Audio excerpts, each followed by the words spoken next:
Shalom. Shalom, Ya, shalom, shalom. terima kasih untuk kesempatan yang diberikan pada pagi hari ini. Satu kehormatan besar untuk menyampaikan kebenaran firman yang yang ada tertulis dalam Alkitab.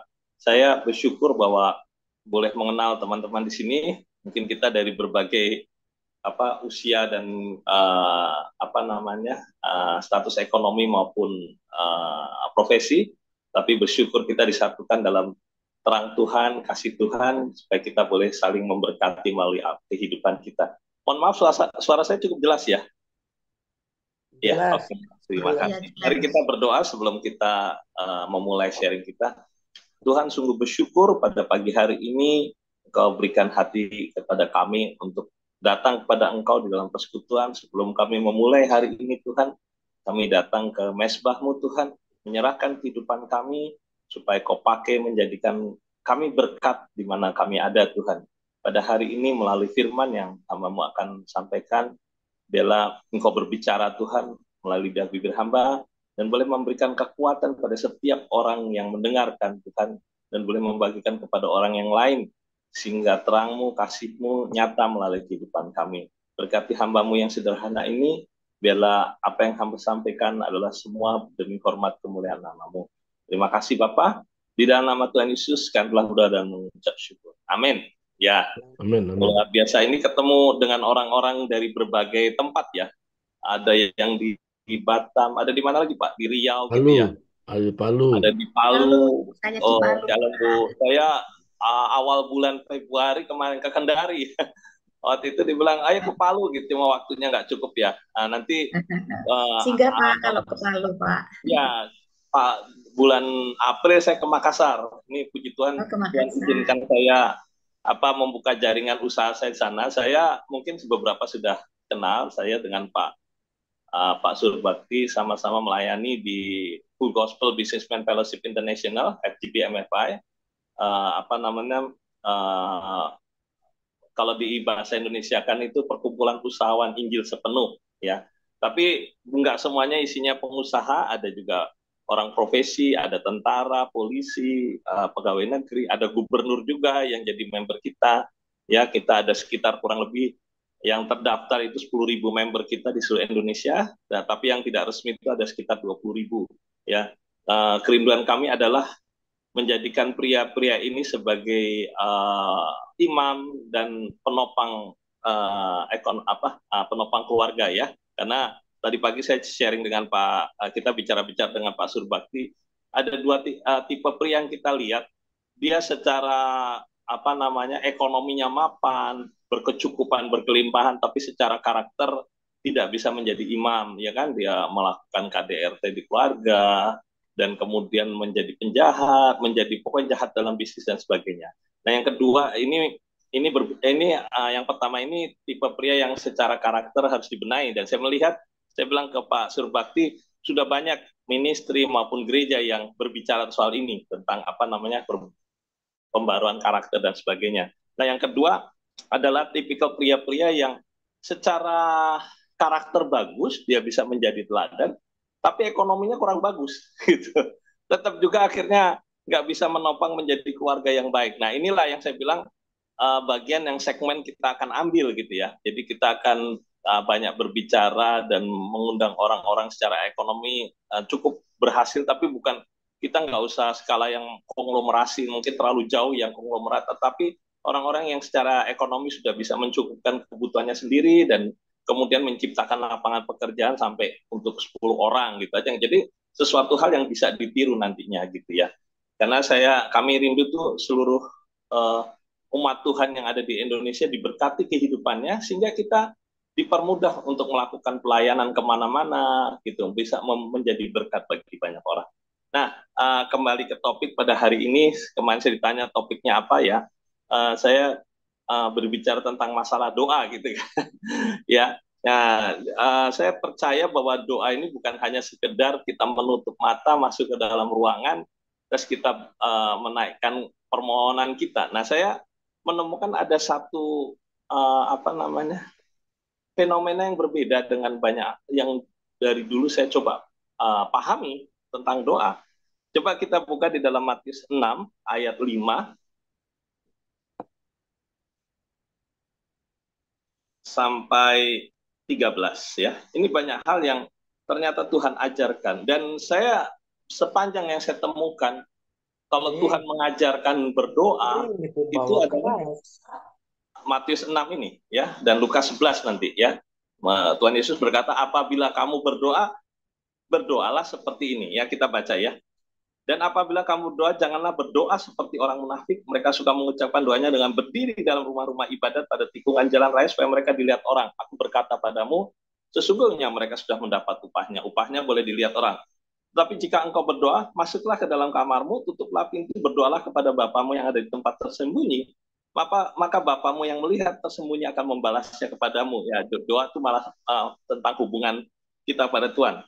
Lagi pula dalam doamu itu, janganlah kamu bertele-tele seperti kebiasaan orang yang tidak mengenal Allah. Mereka menyangka bahwa karena banyaknya kata-kata doanya akan dikabulkan. Jadi janganlah kamu seperti mereka karena Bapamu. Nah, ini ayat 8 ini yang akhirnya Tuhan memberikan pencerahan kepada saya. Ayat 8, jadi janganlah kamu seperti mereka karena Bapamu mengetahui apa yang kamu perlukan sebelum kamu meminta kepadanya. Ya, saya stop sampai di sini dulu ya. Karena saya berkata, kalau Tuhan udah tahu apa yang kita inginkan, Tuhan maha tahu kan. Jadi sebelum kita berdoa juga Tuhan sudah tahu kebutuhan kita. Kita bicara kebutuhan ya. Kalau keinginan, ya hanya Tuhan dan kita aja yang tahu keinginan kita apa.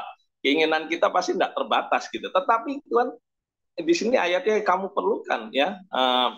Itu adalah kebutuhan kita. Apa yang kita butuhkan, makan 3 kali sehari, butuh menyekolahkan anak sekolah gitu kan, butuh apa namanya ya kehidupan yang normal. Nah, menarik sekali, kadang kita khawatir apa yang kita doakan itu salah gitu kan. Nah, saya menemukan di dalam kitab Yakobus, tapi saya nggak mau perpanjang, bahwa salah berdoa itu ada, tetapi salah berdoa itu ternyata kalau kita hanya memuaskan keinginan hawa nafsu kita. Nanti di Yakobus ada dikatakan tetapi kamu salah berdoa. Salah berdoanya itu memuaskan hawa nafsu kita ya. Nggak salah kita pengen punya kekayaan, punya hikmat, tetapi menarik sekali bahwa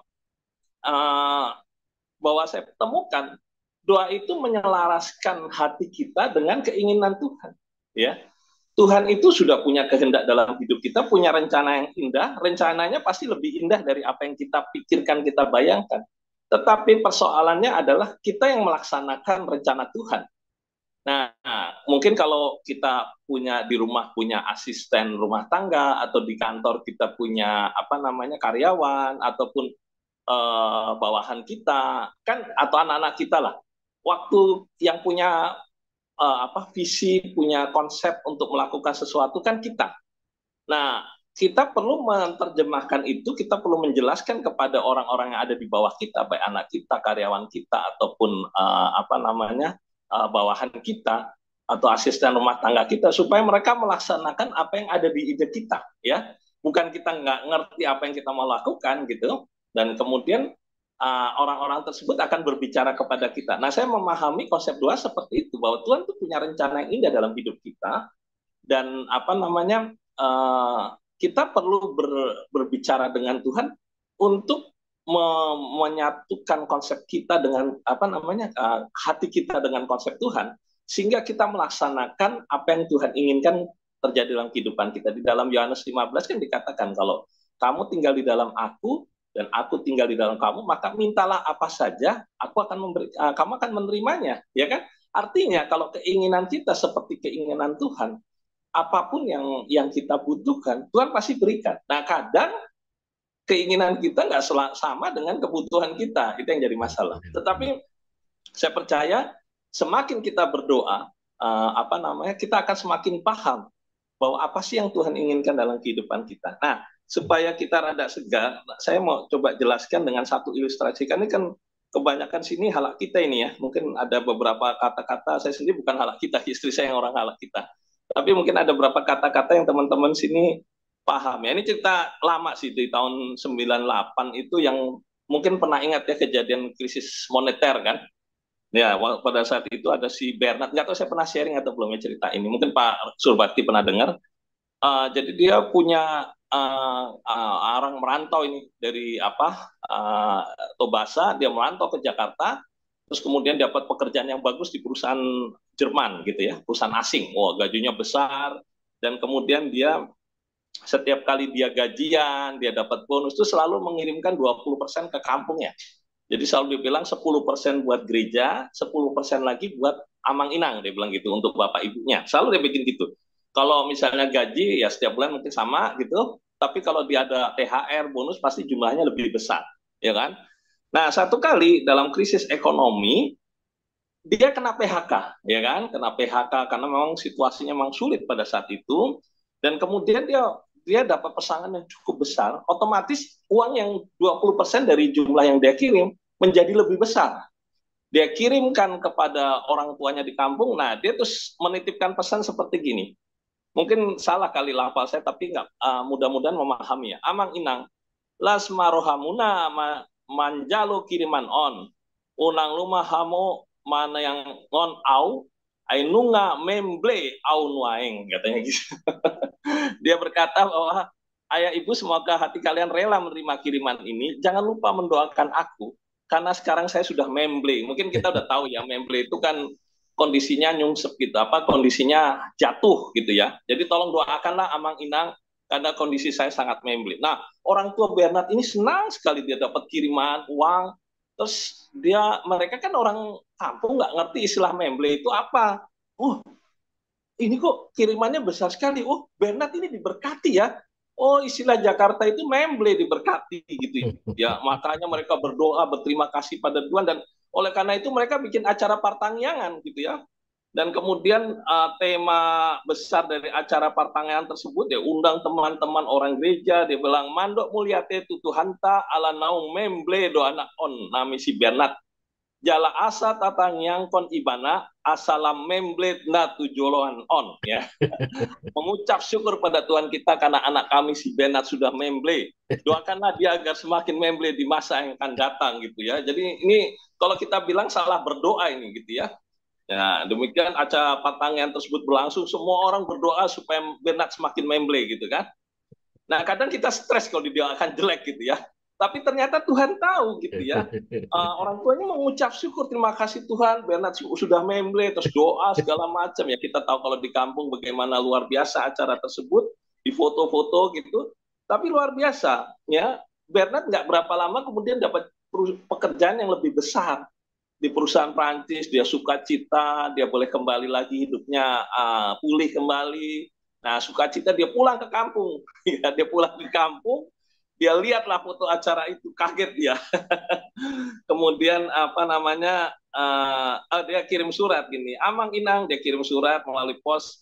Kan waktu itu belum ada WhatsApp gitu ya, belum ada email ke kampung, orang kampung. Dia tulis, Amang Inang maliatnya maditang yang muna, maliatnya di Tuhan ta aib di BG do tang yang ta oras sian anak kon muna Bernard. Ayah ibu, terima kasih atas doanya. Terima kasih kepada Tuhan karena sudah didengarkannya doa kita. Salam dari anakmu Bernard ya. Waktu dia pulang ke kampung, dia lihat foto, dia kaget. Tapi ternyata dari pelajaran ini saya melihat ayat seperti yang ayat 8 tadi katakan, Tuhan tuh ngerti kebutuhan kita. Nggak peduli orang mendoakan sejelek apapun doa kepada kita. Nggak usah pusing, saudara. Ada orang nyumpahin kita, nanti kamu akan begini-gini. Terus ada dibumbuin, katanya itu adalah dipenuhi kuasa anak-anak Tuhan. Saya yakin kalau anak-anak Tuhan pasti akan mendoakan yang baik, bukan mendoakan yang buruk. Kalau ada pendeta, saya berapa kali dikutuk sama pendeta, saya kutuk kamu menjadi miskin sekarang, buktinya enggak juga kok. Saya bilang, wah ini kalau kamu mengutuk Abraham, di Alkitab malah ada bilang, siapa yang mengutuk kamu akan dikutuk balik kan gitu ya. Ada ayatnya Abraham ya, nama saya Abraham, di Alkitab ditulis gitu kan. Jangan pendeta namanya Bowo kan nggak ada. Siapa yang dikutuk Bowo kan dibecanda. Maksudnya kalau saya percaya itu Abraham bukan hanya Israel, kita pun keturunan Abraham. Jadi Tuhan pada saat itu mau berbicara, jangan saling mengutuk deh. Lebih baik saling memberkati kita gitu kan. Nah, saudara, memang ternyata akhirnya banyak orang yang salah paham karena memahami doa itu salah. Seperti jampi kita berdoa, seperti kepercayaan zaman dulu. Makanya ada yang namanya yang tadi Pak Surbakti putar pagi hari itu doa Yabes gitu loh. Yabes itu doa Yabes nggak pernah Tuhan ajarkan di dalam kehidupan kita. Ya, itu cuma tafsiran-tafsiran para hamba Tuhan. Oh Yabes susah begini, tapi itu bukan ajaran pola doa, karena isinya doa Yabes sangat sekali bertentangan dengan doa Bapa kami.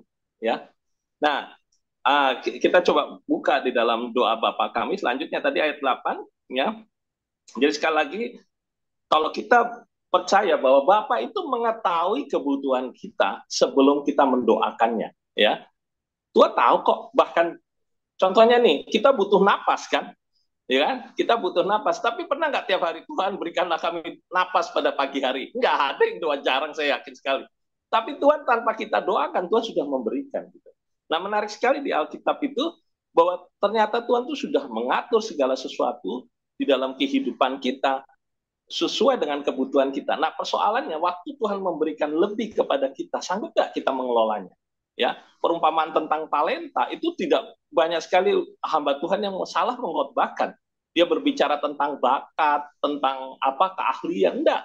Itu berbicara tentang uang, berkat, ya, berkat secara finansial. Nah, persoalannya waktu berkat diturunkan dalam kehidupan kita, kita sanggup mengelolanya enggak, gitu ya. Nah, makanya kita pelajari dalam konsep doa Bapa kami ini suatu doa yang kelihatannya sederhana, tetapi maknanya dalam sekali, ya. Nah, ini perintah Tuhan ya. Kalau karena Tuhan Yesus sendiri yang berkata, kalau kita ngelihat Alkitab kita di King James, itu ditulisin kata-kata merah, kata Tuhan Yesus ya. Tapi banyak sekali kita tidak mengikuti doa ini. Katakan gini, ayat 9, karena itu berdoalah demikian. Ini perintah Tuhan ya. Kalau mau doa, doalah demikian. Bapa kami yang di sorga, dikuduskanlah namamu. Ya, yang pertama kali waktu kita naruh, bahwa kita berdoa hanya kepada Allah Bapa kita yang ada di sorga. Bukan kepada yang lain. Ya, bukan kepada orang yang punya kemampuan kaya. Oh, saya dengarkan doa keras-keras supaya tetangga kaya, saya yang kaya bisa mendengarkan karena saya sedang dalam kebutuhan. Bukan kepada itu. Maka Tuhan katakan masuklah ke dalam ruangan yang tersembunyi dan berdoalah. Doa ini hanya hubungan pribadi kita kepada Tuhan ya. Kadang kita diberikan kesulitan karena Tuhan ini sebenarnya membuat kita ini, hidup kita menjadi lebih baik, meluputkan kita dari bahaya. Kemarin malam saya baru ngukur tensi darah saya semua di satu laboratorium sederhana, dan puji Tuhan semua sehat saya.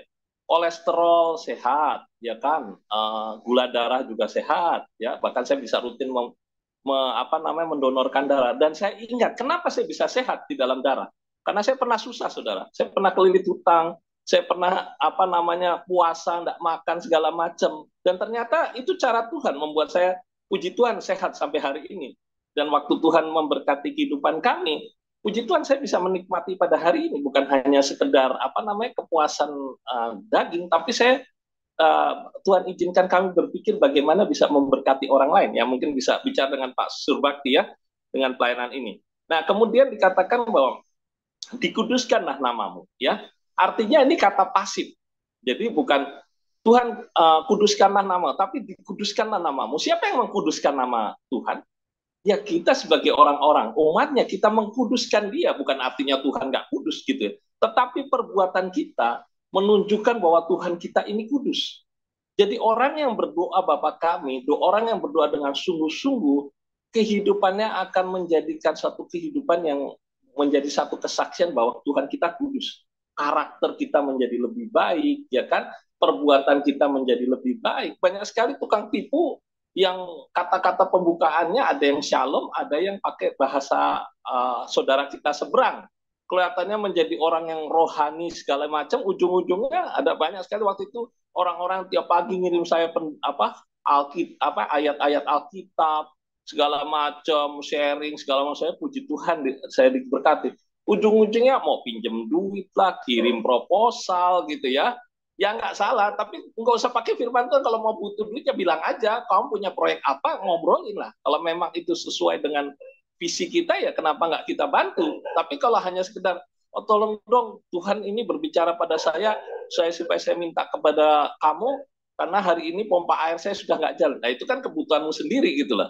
Artinya kalau kamu nggak kerja, ya tiap hari kerjanya ngirim firman Tuhan, dan kamu nggak bekerja, ya salah kamu sendiri gitu loh. Kalau kamu memang ingin masalahmu selesai, ayo datang ke sini, saya kasih kerjaan gitu. Lebih baik bekerja. Jangan nggak mau kerja tiap hari kirim-kirim WhatsApp firman Tuhan, ujung-ujungnya kalau butuh duit WhatsApp minta bantuan gitu ya. Nah, itu nggak mengkuduskan nama Tuhan ya. Banyak saya kenal dengan orang-orang yang tiap hari khotbah, nyanyi pujian, ya di kompleks kami juga banyak gitu ya. Tapi waktu ada kegiatan gotong royong, kerjaan sosial, nggak pernah turun. Selalu doanya tuh biar kemuliaanmu nyata di atas komplek ini. Tapi kerjanya ngutang di mana-mana gitu lah. Nah, jadi sebenarnya bagaimana Tuhan dikuduskan adalah melalui perilaku kehidupan kita. Makanya itu kita harus berpadanan dengan apa yang Tuhan inginkan dalam kehidupan kita. Nah, ayat 10 katakan, datanglah kerajaanmu, jadilah kehendakmu di bumi seperti di surga. Kadang kita nih mau ngatur Tuhan dalam kehidupan kita gitu ya. Makanya kita pikir, oh ini seperti ini, sehingga akhirnya waktu kita baca ayat Alkitab, kita cari ayat-ayat Alkitab yang sesuai dengan keinginan kita. Nah, dalam doa Yabes itu katakan, kiranya Tuhan memberkati aku berlimpah-limpah dan memperluas daerahku. Kiranya tanganmu memberkati aku. Nggak salah kiranya gitu. Itu doa harapan, tetapi saya sekali lagi mau berkata, Bang, jangan dijadikan itu pattern doa kita. Karena ini doa orang miskin kalau menurut saya.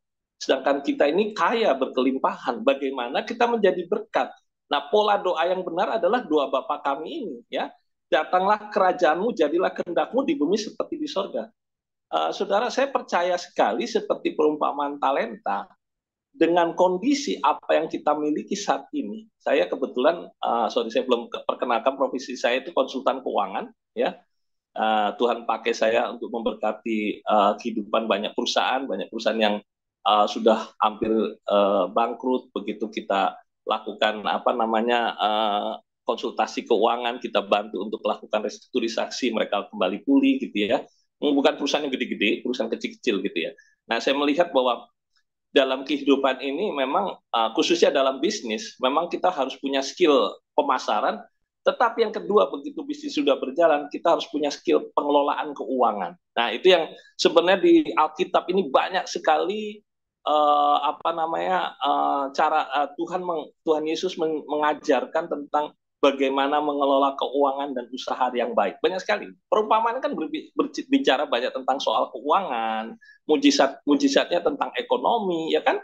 Mengenai pertama kali aja dia berbicara tentang mujizat yang dia lakukan di Kana adalah mengubah air menjadi anggur, ya kan? Kalau dalam prinsip ekonomi itu berbicara tentang mengubah dari sesuatu yang tidak ada menjadi sesuatu yang ada, boleh memberkati banyak orang, gitu ya. Itu sebenarnya satu kiasan gitu ya. Artinya memang pada saat itu adalah kejadian yang sungguh-sungguh, tetapi pada saat ini diaplikasikan di satu hal kiasan dari sesuatu air yang digunakan untuk membasuh. Mungkin kehidupan kita ini nggak dianggap oleh banyak orang, ya. Tetapi kemudian waktu Tuhan ubahkan, Tuhan bikin mujizat dalam kehidupan kita, dan kita ada satu tindakan yang dilakukan oleh para pelayan dan Tuhan Yesus sendiri dengan mendoakan, ada satu upaya pekerjaan dilakukan, kehidupan kita akan menjadi berkat bagi banyak orang, ya. Dari yang tadinya cuma air yang nggak dipandang, air untuk membasuh kaki, ya. Nah, oleh karena itu di dalam kehidupan kita, waktu kita mau menyelaraskan pikiran kita dengan Tuhan supaya kehendak Tuhan jadi dan apa yang kita inginkan terjadi, seperti di dalam Yohanes 15 dikatakan bahwa kita harus tinggal di dalam Tuhan dan Tuhan tinggal di dalam, dan firman-Nya tinggal di dalam aku, ya kan? Ya. Jadi datanglah kerajaanmu, jadilah kehendak Tuhan, ya. Jadi artinya kita harus menggali firman Tuhan setiap hari, membaca dan mengerti maksudnya, gitu ya. Mengerti maksudnya di dalam kehidupan ini, sehingga apa yang menjadi keinginan kita adalah keinginan Tuhan yang ditaruh di dalam hati kita. Saya yakin sekali keinginan Tuhan bukan hanya terbatas segala materi. Oh, kita nggak boleh punya pesawat terbang. Ya boleh aja punya pesawat terbang kalau itu merupakan kehendak Tuhan. Boleh aja kita punya rumah yang besar kalau itu sesuai dengan kehendak Tuhan, sesuai dengan kebutuhan, ya. Saya ingat sekali ada seorang misionaris teman saya di Singapura. Kemudian dia melayani di Batam, ya, nggak tahu Bu Sylvia kenal atau enggak ya. Suaminya orang Singapura, istrinya orang Batak, Bu. Ya, dia di Batam, dia beli rumah, terus kemudian dia akan berpikir membuat properti yang besar. Dia konsultasi secara perpajakan dengan saya. Nah, kita bicara, saya pikir dananya dari mana? Ya nanti ada orang-orang akan memberikan. Nah, saya pikir nggak salah punya rumah besar karena mau dipakai apa? Oh, itu untuk mendidik anak-anak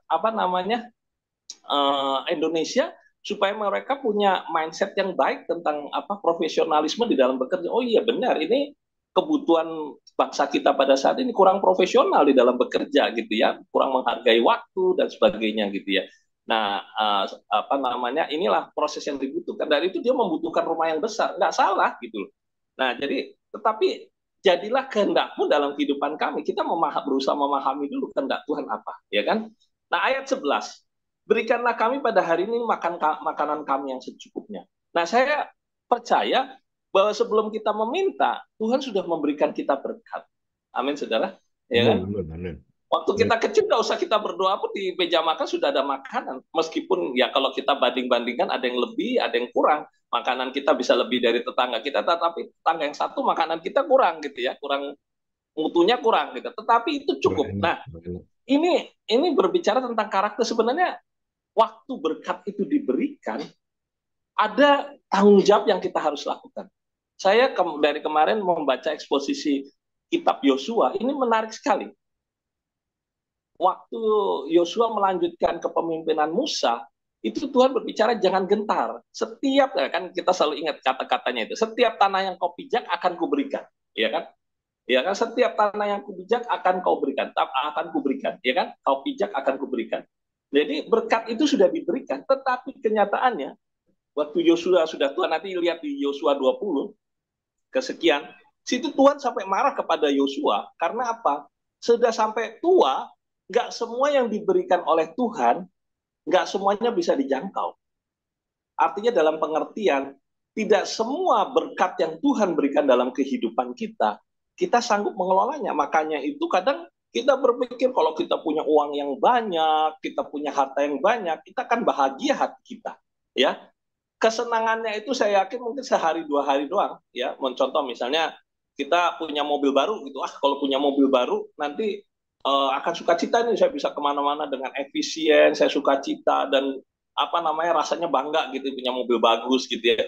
Tetapi itu percaya deh, cuma 1-2 hari doang bangganya. Sesudah itu muncul nanti perawatannya gimana? Mobil bagus pun biaya perawatannya tinggi, ya mahal gitu. Terus kemudian apa namanya harus dibersihkan, harus dirawat perawatan rutin, kok pusing banget gitu. Terus kemudian bahan bakarnya lebih mahal gitu kan. Nah, pusing kita, pusingnya lebih banyak. Nah, makanya di dalam perumpamaan tentang talenta, Tuhan itu sebenarnya sekali lagi saya katakan bukan bicara tentang bakat. Kamu punya talent, salah, nggak ada referensinya. Talenta itu berbicara tentang duit. Waktu kamu dipercayakan, nah inilah harus ada konsep dalam pikiran kita.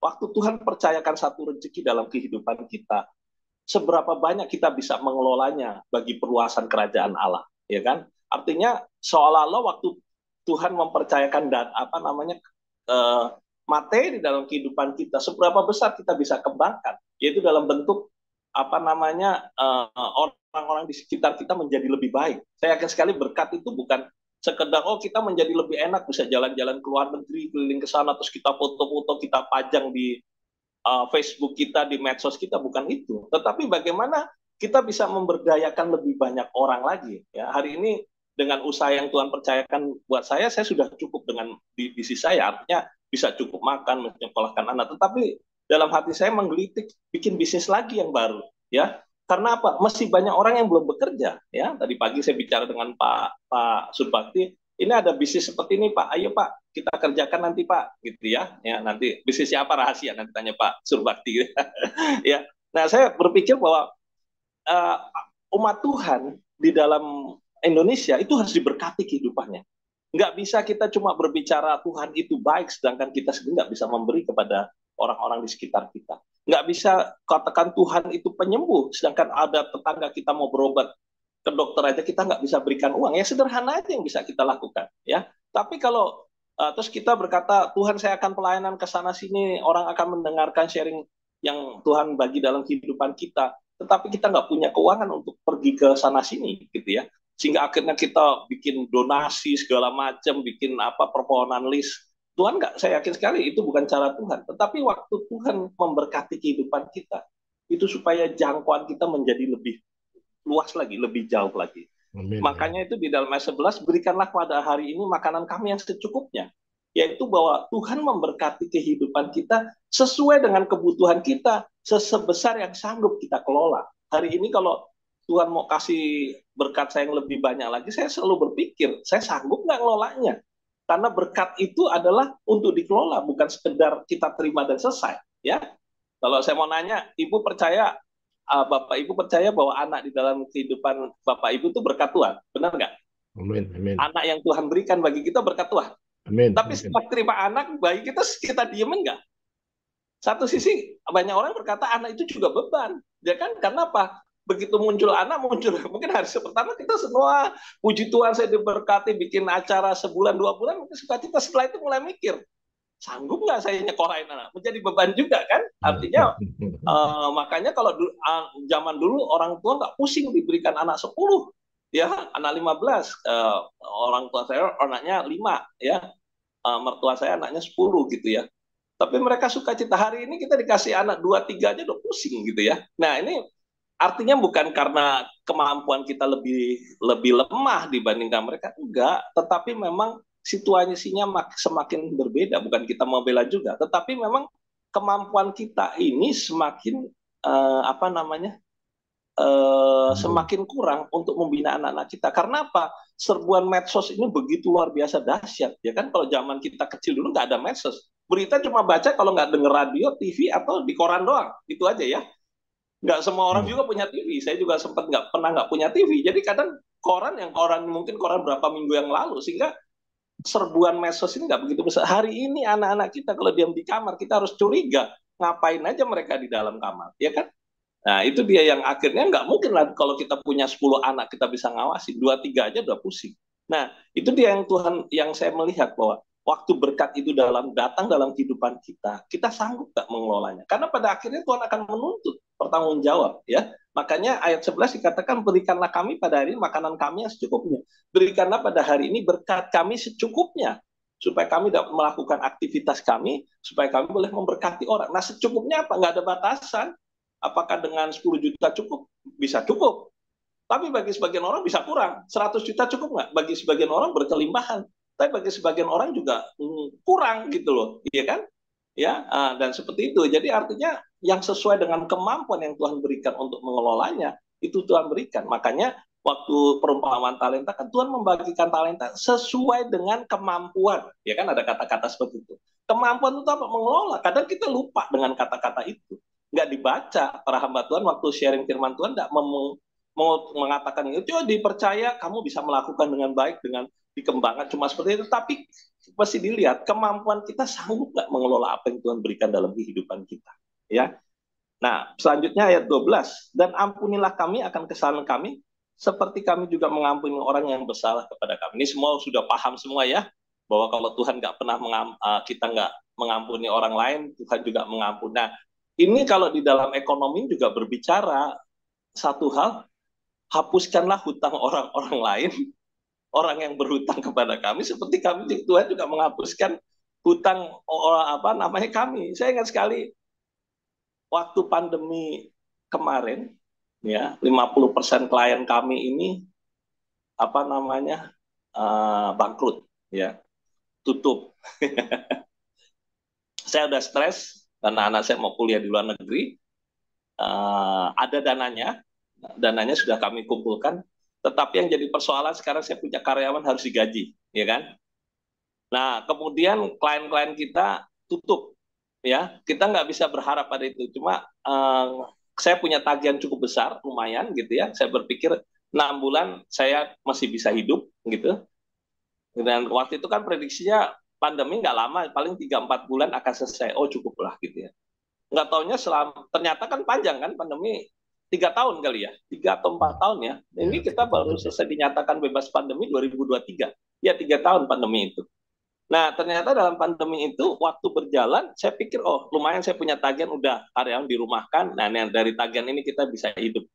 Dan saya berusaha tidak memangkas gaji karyawan saya gitu. Nah ternyata customer kita pun mengalami kesulitan keuangan. Mereka nggak bisa bayar. Nah ini kata-kata ini muncul, dan ampunilah kami akan kesalahan kami seperti kami mengampuni juga orang yang bersalah. Ya, jadi dalam hati itu ayat itu berubah jadi hapuskanlah hutang-hutang kami seperti kami juga menghapusi hutang-hutang orang-orang yang berhutang pada kami gitu kan. Nah, dan itu benar muncul, Pak, saya nggak bisa bayar Pak. Terserah Bapak mau apa. Ya, bahkan ada klien kami yang tadi suami istri gara-gara pandemi jadi cerai gitu kan hidupnya. Tagih aja tuh si siapa namanya saya lupa, si X saja tagih aja tuh. Itu abis ini malah selingkuh katanya. Dia pergi, dia tuh sama istri, udahlah jadi curhat keluarga segala macam. Waktu telepon ke suaminya, tagih aja istri saya, dia pegang aset semua. Ya, bingung juga kan mau nagih kemana gitu kan. Wah, jadi akhirnya Tuhan ajarkan untuk menghapus, memang udah nggak mungkin. Saya pikir kalau saya pakai pengacara pun, saya pakai kekerasan pun, ujungnya juga mereka juga nggak punya duit. Dan waktu itu saya kata, ya sudahlah, ada yang bilang nggak bisa, ya kenapa nggak sekali-sekali saya belajar untuk melepaskan hutang gitu kan. Kita lepaskan hutang, terus kemudian gimana? Ya udahlah, ada uang sekolah anak saya, ya udah pakai dulu lah untuk bayar gaji. Yang penting semua makan. Mungkin saya bisa berkata mana, nah ini pandemi ini kejadian luar biasa seluruh dunia, mungkin kamu nanti dulu ya ditunda kuliahnya gitu ya. Nah, dan ternyata puji Tuhan memang waktu pandemi kan kita nggak bisa kemana-mana dan kuliah tetap jalan, tapi puji Tuhan kuliahnya online gitu ya, kuliahnya online. Jadi ya puji Tuhan anak saya meskipun kuliah di Singapura, tetapi dia tetap aja di rumah saya. Ya kita coba bayar biaya administrasi itu masih bisa cukup, belum bayar uang kuliah yang sebenarnya gitu. Tapi kemudian memasuki tahun 2021, waktu itu ada pengumuman bulan Februari harus ke Singapura gitu ya. Dan ke Singapura pada saat itu bukan sesuatu yang murah. Kalau hari ini mungkin naik tiket pesawat cuma 300-400 ribu, pada saat itu harus naik SQ yang biaya pada saat itu mungkin hampir 5-6 juta rupiah untuk berangkat. Ya itu nggak terlalu besar, tetapi yang luar biasa lagi, dia harus apa namanya harus diisolasi di hotel lagi yang nilainya sampai ribuan dolar. Saya pikirin duit dari mana, duit udah pada habis gitu ya. Tapi puji Tuhan ada satu kasus pajak yang kemudian kami urusin gitu ya. Nah, ini panjang sekali nanti cerita, ini banyak sekali mujizat ya, hampir hilang kemudian Tuhan berikan. Dari situ Tuhan berikan, menarik sekali. Seorang polisi memberikan saya satu bisnis, malah lucu, kita berpikir kadang polisi kita kalau ketemu pasti duit kita yang akan banyak diporot gitu. Ini adalah kebalikannya. Polisi memberkati saya gitu kan, memberkati kami khususnya ya. Dia kasihkan satu bisnis dan ternyata dalam bisnis itu kita bisa gali lagi, bisa yang punya perusahaan bisa ada kasus pajak yang bisa dibereskan dengan baik sehingga dia tidak kehilangan uang yang cukup besar. Bukan kehilangan, dia bahkan dari bisnisnya mendapat satu celah untuk mendapatkan income yang cukup besar.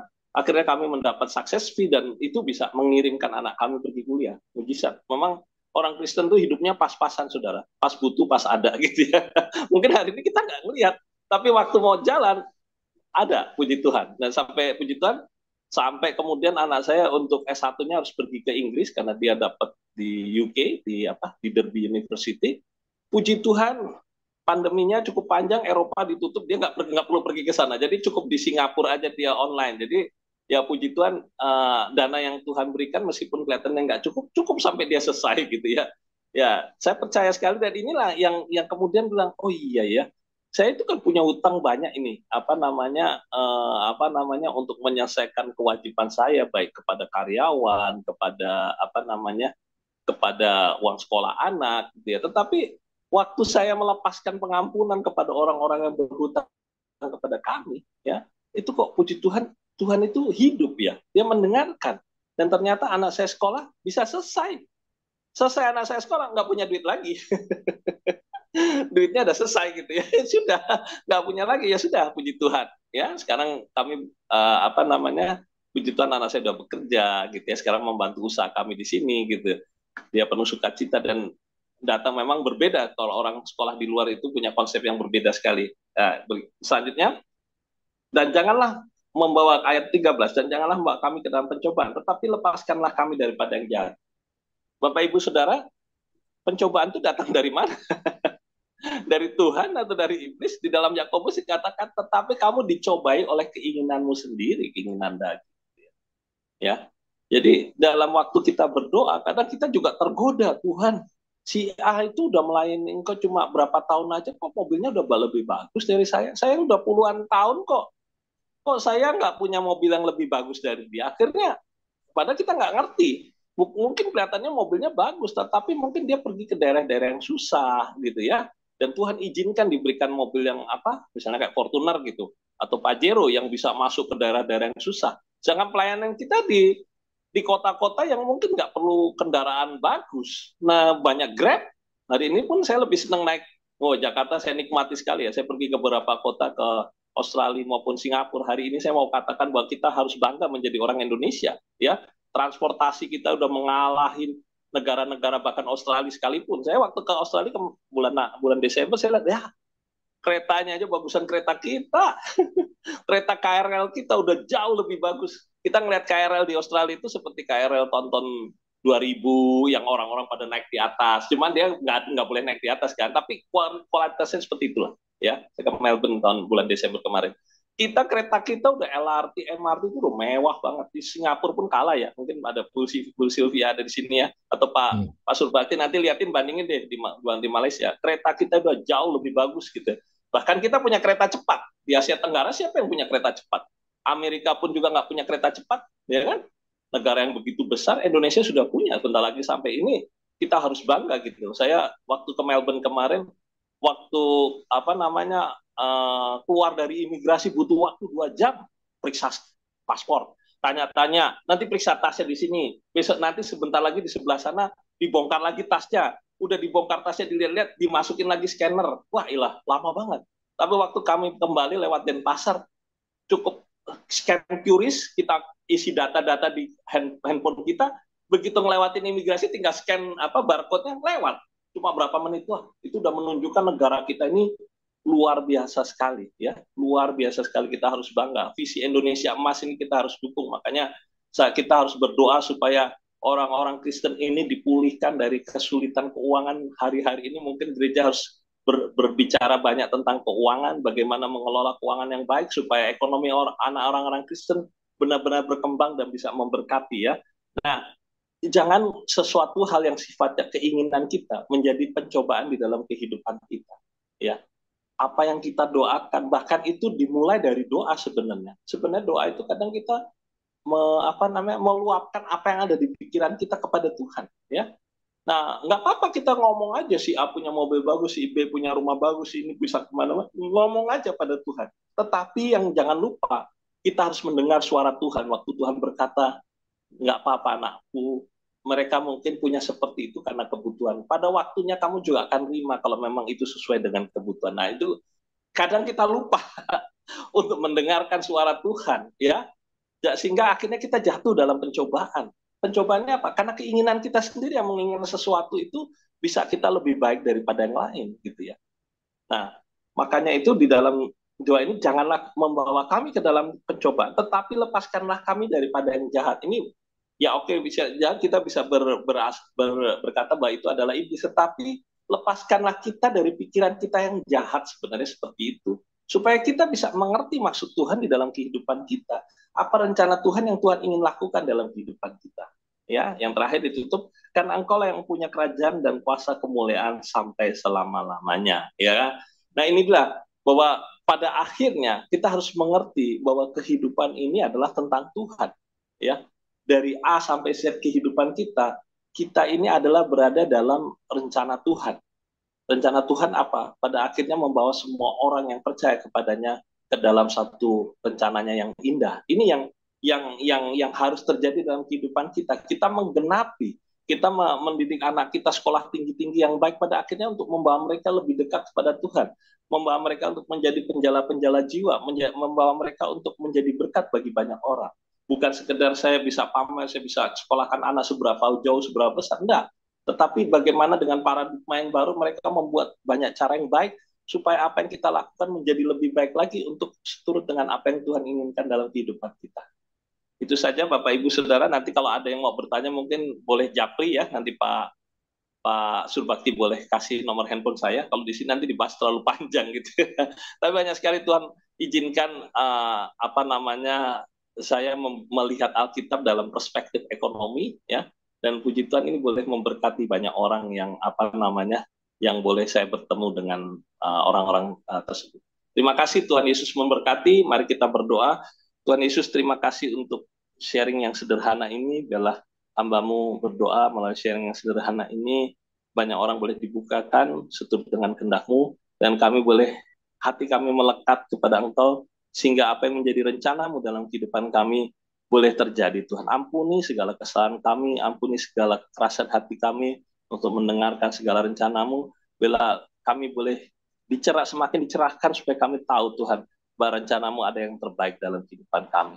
Bersyukur untuk setiap pribadi yang hadir pada pagi hari ini, bersyukur untuk Pak Surbakti juga yang boleh memfasilitasi Tuhan pertemuan ini, berkati keluarganya, berkati istri dan anak-anaknya Tuhan, mantunya, cucunya Tuhan berkati, agar boleh menjadi kehidupannya mereka menjadi berkat bagi banyak orang dan Kau pakai untuk menjadi terangmu dimanapun mereka berada Tuhan. Demikian juga untuk teman-teman kami yang pada hari ini hadir dalam pertemuan kami pagi hari ini, bila mereka boleh Kau berkati, Kau pakai menjadi alatmu, berkati kehidupannya, segala pergumulan, kesulitan keuangan, ekonomi, ataupun pergumulan keluarga, bila Engkau sendiri yang hadir dan memulihkan kehidupan mereka Tuhan, sehingga mereka boleh bebas untuk melayani Engkau dan bersuka cita di dalam melayani Engkau Tuhan. Terima kasih Tuhan, berkati bangsa negara kami, berkati para presiden, para pemimpin negara kami, hingga pemimpin yang terendah Tuhan.